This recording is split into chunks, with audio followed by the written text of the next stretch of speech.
Hello dear students, welcome back to my channel physics SPC electric charges and fields का एक question as shown in the figure. ये हमें figure दे रखा है। The electric field lines on the rights have twice the separation of those on the left. ये जो separation है राइट में, वो इस साइड में जो सेपरेशन है उसे ट्वाइस है। If the charge particle takes time t to move a distance x in left region, how much time will it take to travel same distance in right side region? और चार choice रखी, समझे। देखो यहाँ पर ये electric field lines pass पास है और यहाँ पर इलेक्ट्रिक फील्ड लाइंस दूर दूर हो गई हैं। इलेक्ट्रिक फील्ड का जो मैग्नीट्यूड होता है वो इनके डेंसिटी पर, लाइंस की डेंसिटी का मतलब कितनी लाइंस एक दूसरे के क्लोज हैं, इस फैक्टर पर मैग्नीट्यूड डिपेंड करता है। जैसे मैं लिख देता हूँ इस लाइन को, the number of lines per unit area that means इसको लाइंस डेंसिटी बोलते हैं। Line density are represents the magnitude of electric field, magnitudes of electric field। तो जो इलेक्ट्रिक फील्ड का जो मैग्नीट्यूड है ना, वो डायरेक्टली प्रोपोर्शनल है line of electric field, line density के।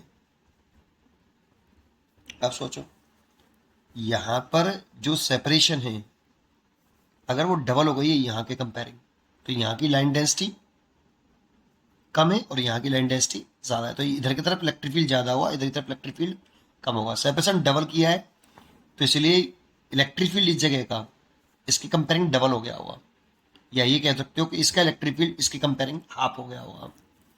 इसीलिए इस रीजन में जो इलेक्ट्रिक फील्ड है ई लेफ्ट, और ये इस रीजन में जो ई राइट, तो ई लेफ्ट ट्वाइस है किसके, ई राइट के, या कह सकते हो ई राइट हाफ है लेफ्ट वाले इलेक्ट्रिक फील्ड का, अकॉर्डिंग टू दिस कंडीशंस, इस रूल, इस लाइन के अकॉर्डिंग। ठीक है, सबसे इंपॉर्टेंट पॉइंट यही था इसमें, अब कुछ नहीं बस।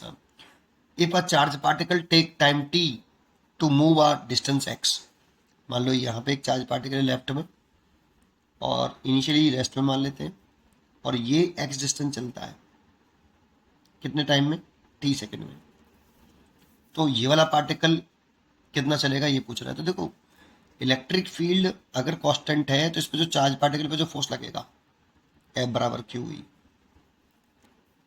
और ये जो फोर्स है ये कांस्टेंट होगा, ये जो फोर्स है ये कांस्टेंट होगा, और ये फोर्स कांस्टेंट होगा तो यही नेट इस चार्ज पार्टिकल पर एक ही फोर्स लग रहा है, यही नेट फोर्स है, इसलिए इस नेट फोर्स की जगह लिख सकते हैं एम इंटू ए क्यू ई।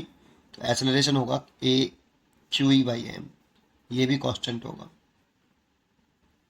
अगर ये कांस्टेंट है तो हम मोशन की तीन इक्वेशन लगा सकते हैं, उसमें से मैं ये वाली इक्वेशन लगाऊं s r u t plus half a t square, तो displacement s initial s t zero, या डिस्प्लेसमेंट एक्स दे रखा है तो displacement x initial s t zero plus half acceleration लिखें इस जगह को लेफ्ट साइड में लिख रहे हैं, किस साइड में लिख रहे हैं, ये लेफ्ट वाली साइड में लिख रहे हैं।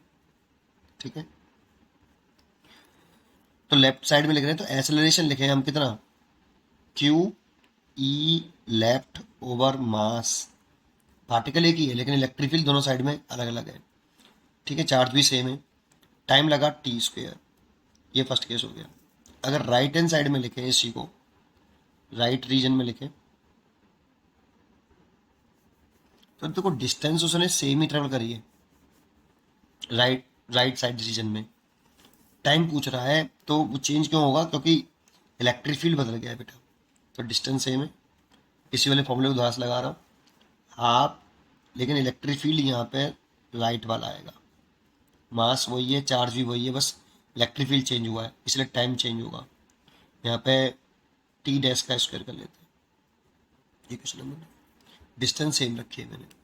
अब ये फर्स्ट इक्वेशन सेकंड इक्वेशन से चेक करो कि ये डिस्टेंस अगर इक्वल है तो इनको इक्वल कर दो, half q e left m time t square is equal to half q e right over m into t dash का स्क्वेयर। देखो ये कैंसिल हो गया, ये भी कैंसिल हो गया, इधर बचा टी स्क्वेयर और ई लेफ्ट की वैल्यू पुट कर सकते हो 2 इंटू ई राइट, तो 2 into e right is equal to e right into time का स्क्वायर, ई राइट से e right cancel and time जो आएगा 2t² रूट में, इसीलिए लिख सकते हो √2t। इतना टाइम लगा बेटा, इसीलिए इसका जो टाइम होगा वो ये होगा। पढ़ते रहिए और खुश रहिए। Thank you.